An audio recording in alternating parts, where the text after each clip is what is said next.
Shalom saudara yang terkasih di dalam Tuhan. Bertemu kembali dengan saya, Gerhard Sipayung, dalam acara perenungan Paskah.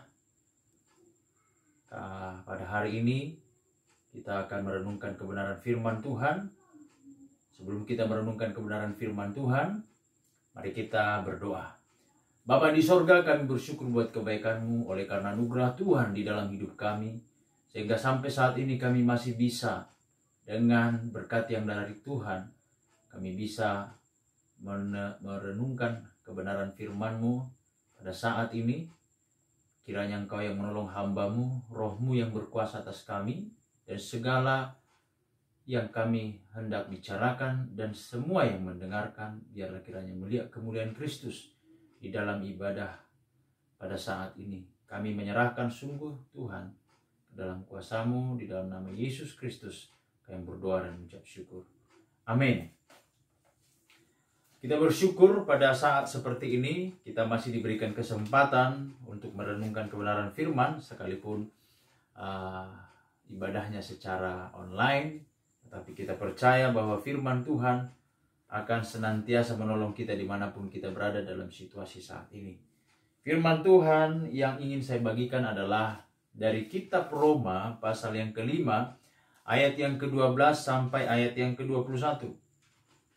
Kitab Roma pasal 5 ayat 12 sampai ayat yang ke-21. Demikian firman Tuhan.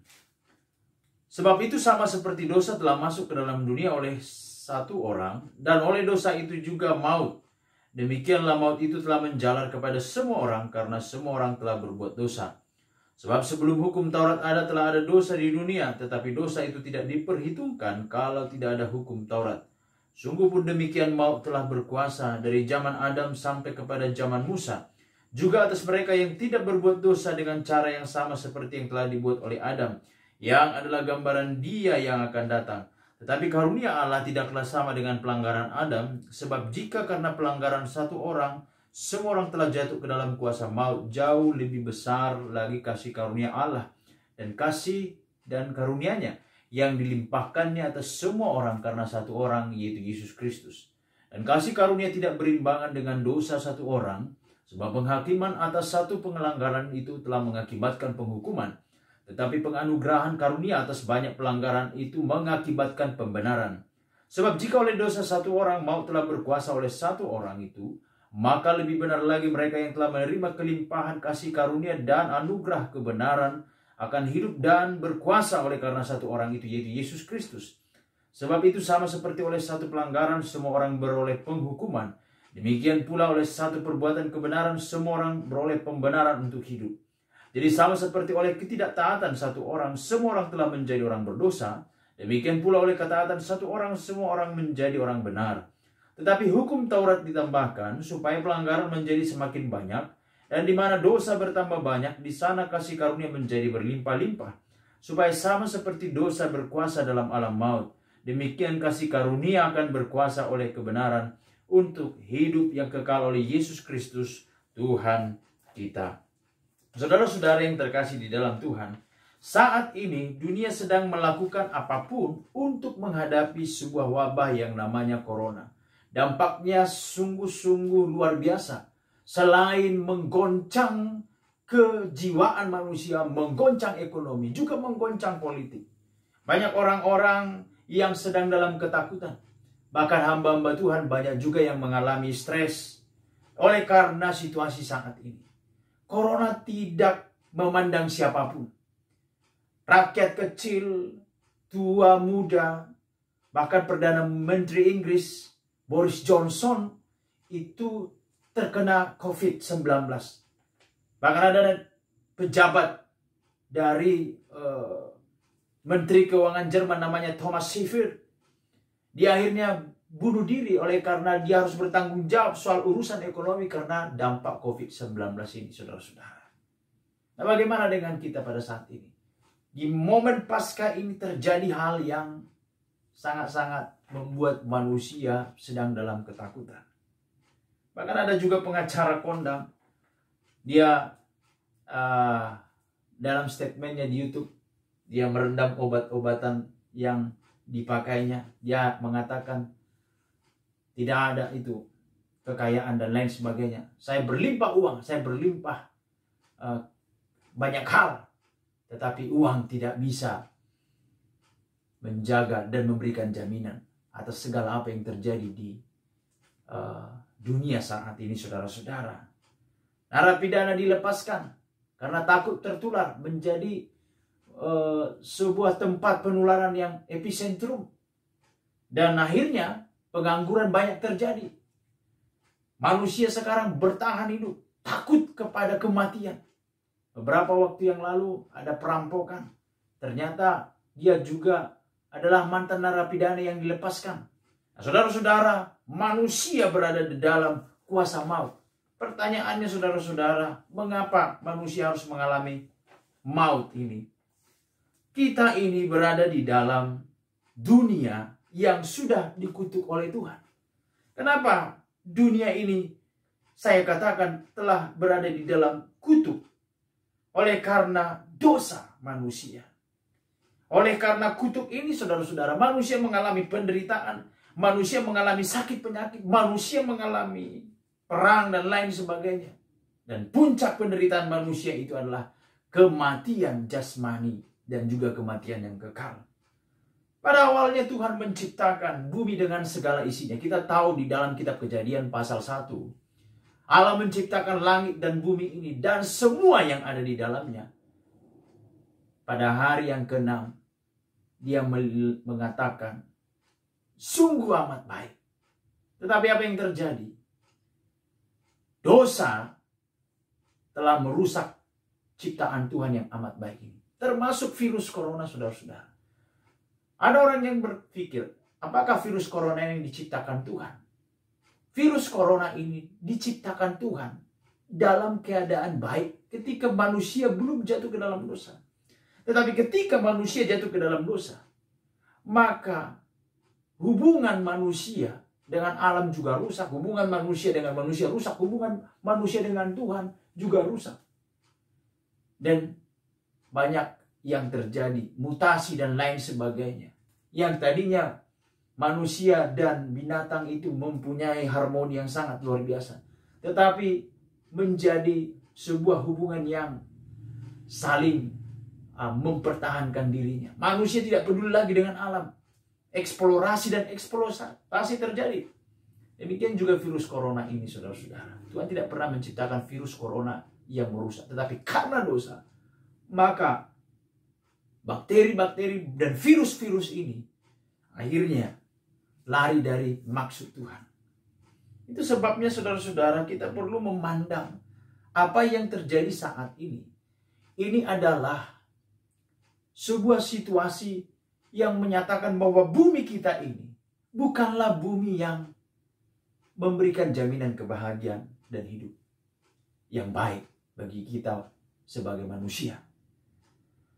Itu sebabnya kita memerlukan penyelamat di dalam kehidupan ini, saudara-saudara. Dari dahulu manusia berusaha untuk menjadikan alam semesta ini menjadi sebuah tatanan yang baik. Satu bangsa menaklukkan bangsa yang lain dan berharap bangsa yang ditaklukkannya itu akan tunduk ke dalam suatu otoritas pemerintahan. Dan otoritas pemerintahan ini mengatur sedemikian rupa. Tetapi apa yang terjadi? Pemberontakan demi pemberontakan, kudeta demi kudeta terjadi di dalam perjalanan sejarah kerajaan yang ada di dalam dunia ini. Saudara-saudara, bagi orang kuat, bagi orang yang berkuasa, mereka bisa melakukan apapun. Tetapi bagi orang yang lemah, apa kekuatan mereka? Tetapi ada satu, saudara-saudara, yang tidak akan pernah bisa dilawan oleh manusia, yaitu kematian. Nah, yang menjadi pertanyaannya adalah, mengapa manusia mengalami kematian? Mengapa manusia perlu penyelamat dalam menghadapi semuanya ini? Mari kita melihat di ayat yang ke-12. Apa yang membuat kita memerlukan penyelamat yang bukanlah manusia biasa? Kita lihat di ayat yang ke-12 itu. Karena maut telah menjalar kepada semua orang. Maut telah menjalar kepada semua orang. Seperti virus COVID-19 ini. Ya, menjalar kepada semua orang. Ayat 14. Manusia terinfeksi virus dosa. Sehingga semua manusia, di dalam ayat yang ke-12 dikatakan, demikianlah maut itu telah menjalar kepada semua orang. Kalau di dalam terjemahan bahasa Indonesianya dikatakan, karena semua orang telah berbuat dosa. Tetapi kalau kita lihat dalam terjemahan aslinya, bahkan juga di dalam King James Version, dikatakan, for all that have sinned. Semua manusia sudah berdosa, bukan telah berbuat dosa. Itu sebabnya manusia yang sudah berdosa, maka tindakannya juga adalah melakukan tindakan dosa. Ketika manusia itu jatuh ke dalam dosa, yaitu Adam dan Hawa, benih-benih manusia yang ada dalam tubuh Adam dan Hawa, yaitu saudara dan saya dan seluruh manusia, sudah terinfeksi yang namanya virus dosa. Lalu kuasa dosa ini apa, saudara-saudara? Kuasa dosa ini adalah maut. Dosa masuk ke dalam manusia dan seluruh umat manusia yang ada di dalam tubuh Adam. Demikian juga maut itu telah menjalar kepada semua orang. Lalu kita melihat di ayat yang ke-13. Sebab sebelum hukum Taurat itu ada, telah ada dosa di dunia ini. Tetapi dosa itu tidak diperhitungkan kalau tidak ada hukum Taurat. Apa maksudnya di sini, saudara-saudara? Maksudnya di sini, sebelum hukum Taurat itu diturunkan oleh Tuhan, manusia tidak tahu bahwa mencuri itu adalah sebuah dosa. Membunuh itu adalah sebuah dosa. Tetapi ketika hukum Taurat itu diturunkan, maka manusia tahu, oh, mencuri itu adalah dosa. Membunuh itu adalah dosa. Tetapi walaupun mereka tidak tahu dosa itu apa, dan setelah mereka tahu, manusia ini tahu dosa itu apa setelah hukum Taurat ini diturunkan, bahkan orang-orang yang tidak makan buah pengetahuan yang baik dan yang jahat seperti Musa pun akan mati oleh karena dosa, saudara-saudara. Nah, kita bisa melihat di sini, sebelum hukum Taurat diturunkan, sebelum manusia tahu itu apa dosa, dan setelah manusia tahu apa itu dosa karena hukum Taurat, dan walaupun manusia tidak berdosa seperti yang dilakukan oleh Adam, memakan buah pengetahuan yang baik dan yang jahat, tetapi semua manusia pada saatnya akan mengalami kematian. Ini artinya apa? Maut telah menjalar kepada seluruh umat manusia. Karena kesalahan Adam, maka manusia berdosa. Inilah teologi kekristenan tentang dosa. Manusia berdosa bukan karena dia melakukan dosa, tetapi karena dia sudah berdosa oleh karena satu orang, yaitu Adam. Itu sebabnya kita Mazmur berkata, sebab di dalam kandungan ibuku, aku telah dikandung dalam dosa. Ketika manusia itu ada di dalam kandungan, benih dosa pun ada di dalam dirinya.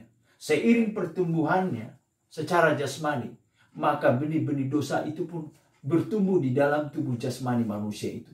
Saya tidak pernah mengajari anak saya mencuri. Saya tidak pernah mengajari anak saya berbohong. Tetapi seiring pertumbuhan jasmaninya, maka tidak ada pun yang mengajari dia berbohong. Dia pintar sendiri berbohong. Nah, saudara-saudara yang terkasih di dalam Tuhan, ini perlu kita pahami, bahwa kita berdosa oleh karena ketidaktahuan kita, yaitu apa?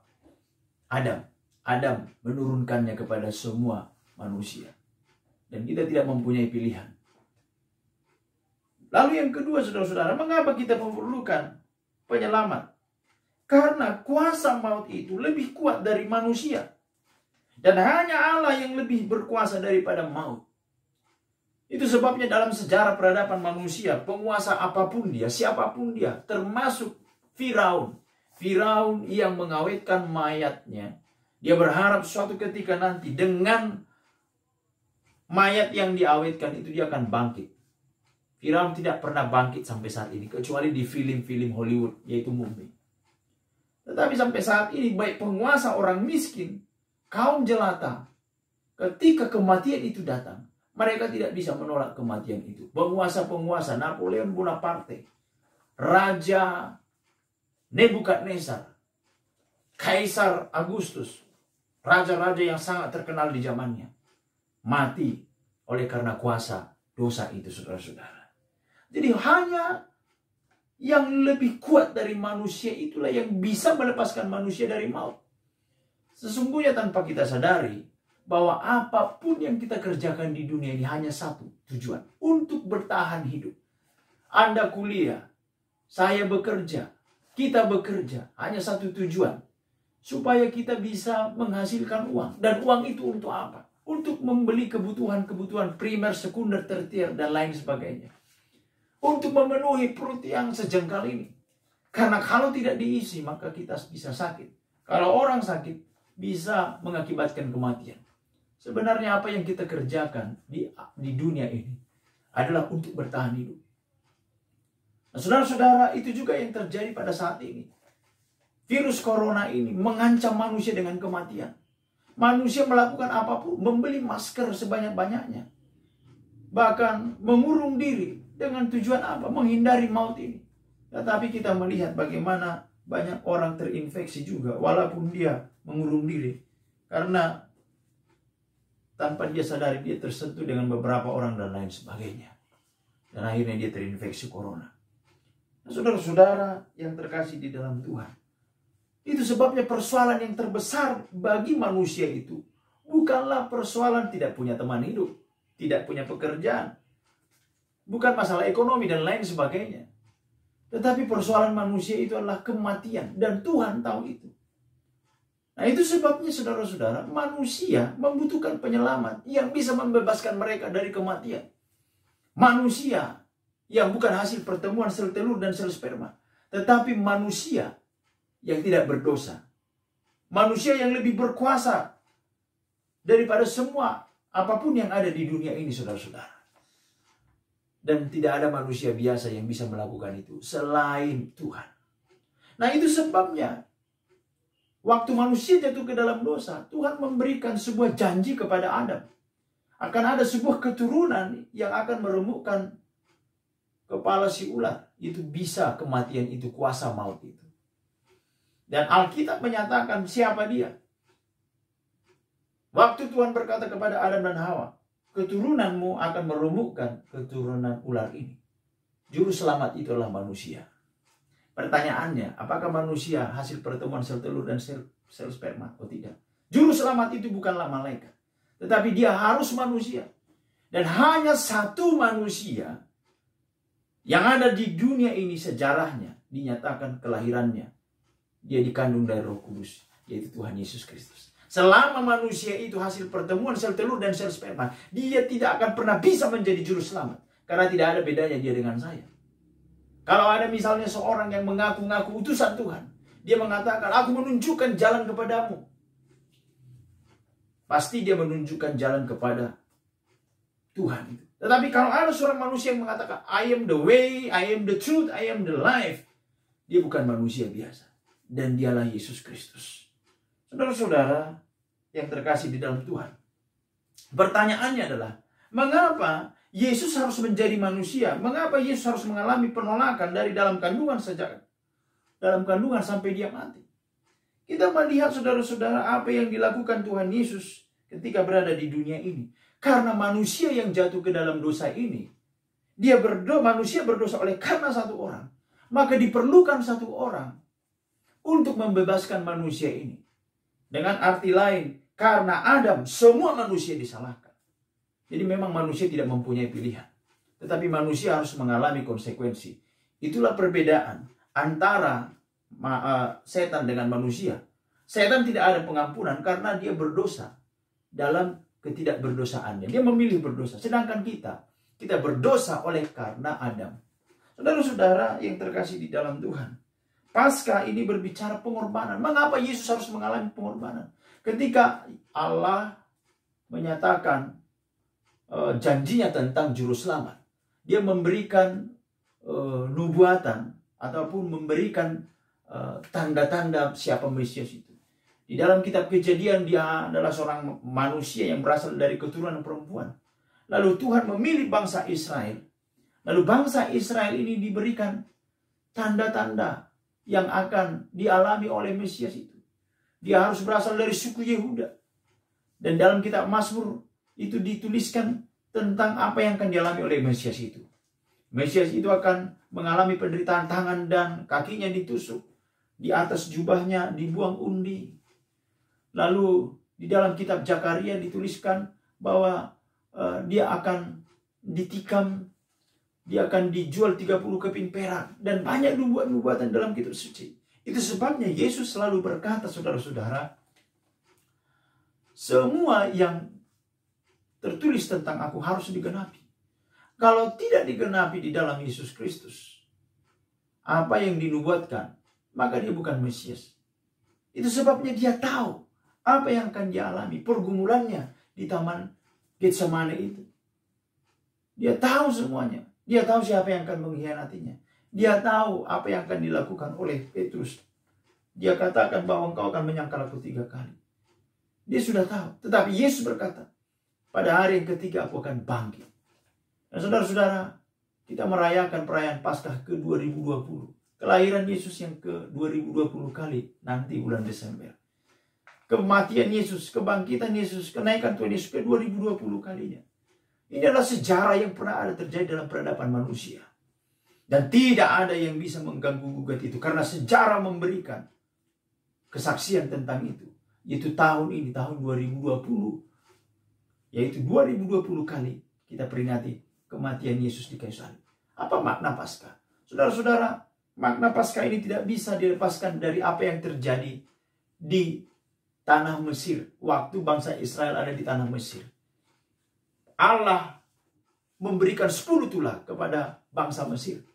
Dan tulah yang ke-10, melalui Musa, Tuhan memberikan perintah kepada bangsa Israel untuk menyembelih anak domba dan memberikan membasuh tiang pintu mereka dengan darah anak domba.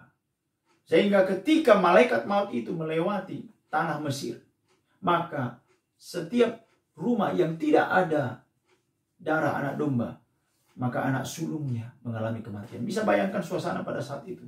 Semua bangsa Israel yang tahu bahwa Allah akan memusnahkan semua anak sulung yang tidak ada darah anak domba di tiang rumahnya. Seorang ibu pasti memeluk anaknya laki-laki. Bagaimana ini? Dan ketika itu terjadi, saudara-saudara, malaikat maut datang. Terdengar jeritan di seluruh tanah Mesir. Karena anak sulung mereka mati. Termasuk Firaun. Dia menangisi kematian anak sulungnya. Apa yang bisa kita maknai dari Paskah ini? Paskah berasal dari kata pesat. Artinya lewat. Bisa bayangkan saudara-saudara, maut itu lewat dari atas kepalamu. Tadinya kamu yang harus dimusnahkan. Tapi oleh karena di tiang rumahmu engkau taruh darah anak domba, maka maut itu tidak masuk ke rumahmu, tapi melewatimu. Inilah makna Paskah. Itu sebabnya Paskah harus dimaknai sebagai apa? Kita melewati yang namanya kematian yang seharusnya menjadi bagian kita karena dosa. Tapi oleh karena darah anak domba itu, Yesus Kristus, dialah domba Paskah itu.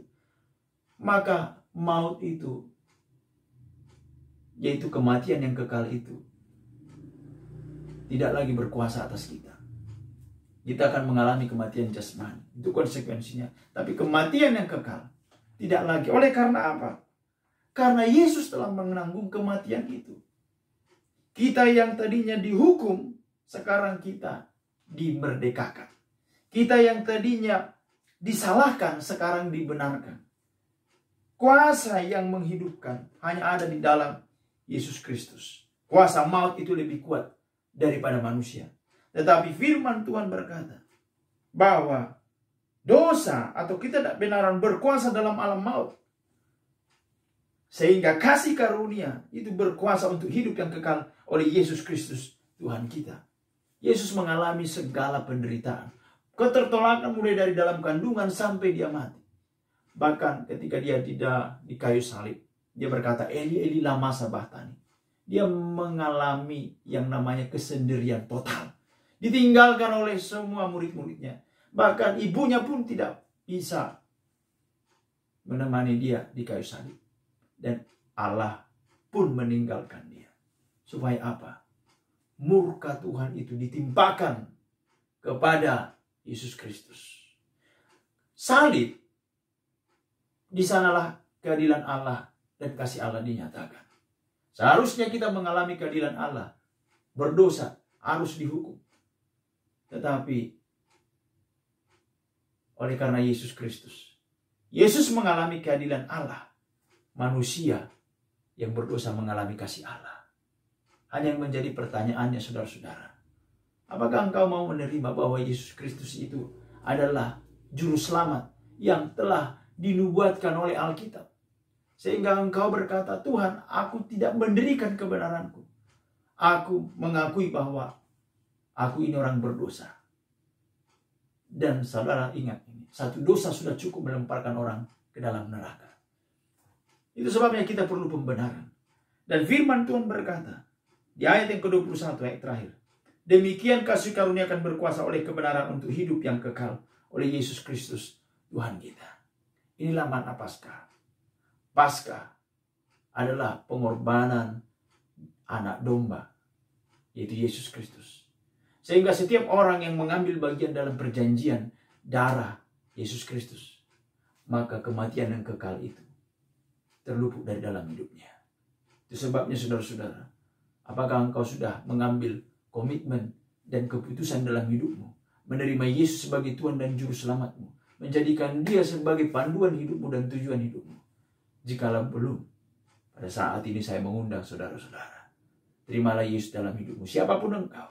Apakah engkau berasal dari kepercayaan yang lain? Ingatlah, manusia akan dihakimi dengan dua kebenaran Allah. Kebenaran hukum Taurat, yaitu engkau yang membayar hutang dosamu, atau kebenaran karena iman, Yesus yang membayar dosamu. Manusia akan dihakimi dengan dua kebenaran Allah ini, itu hukum Taurat atau karena kasih karunia. Kebenaranmu ataukah kebenaran yang telah dikerjakan Yesus Kristus. Amin, kita berdoa. Bapa, kami bersyukur buat kebaikan-Mu pada saat ini. Inilah kami, orang-orang yang hidup karena kasih karunia-Mu. Saudara-saudara, jikalau ada di antaramu yang belum pernah mengambil keputusan saat ini, inilah masanya engkau mendengarkan kabar baik itu. Engkau tidak tahu apakah engkau akan hidup dan bisa melewati COVID-19 ini atau tidak. Tetapi pada saat ini, biarlah kiranya jiwamu itu ditebus oleh Kristus, sehingga engkau mengalami kehidupan yang kekal. Katakanlah pada saat ini, aku percaya bahwa Yesuslah Mesias yang dijanjikan itu, Allah yang menjadi manusia, yang keberadaannya sejak dahulu kala. Dialah Juru Selamat manusia. Dan katakanlah, Yesus, aku menerima Engkau sebagai Tuhan dan Juru Selamat.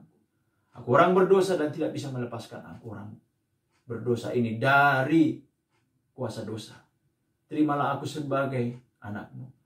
Dan basuhlah aku dengan darah-Mu. Dan meteraikanlah aku dengan Roh Kudus-Mu. Dalam nama Yesus Kristus, aku berdoa dan mengucap syukur. Amin. Ketika engkau menerima Yesus Kristus sebagai Tuhan dan Juru Selamat, imanilah seperti penjahat yang di sebelah Yesus yang berkata, Yesus, ingatlah aku apabila engkau datang sebagai Raja. Dan Yesus berkata, amin, saat ini juga engkau bersama aku di Firdaus. Amin. Tuhan Yesus berkati. Semoga renungan ini memperkuat iman saudara dan semakin membuat saudara berpengharapan kepada Kristus Tuhan. Tuhan Yesus berkati. Shalom.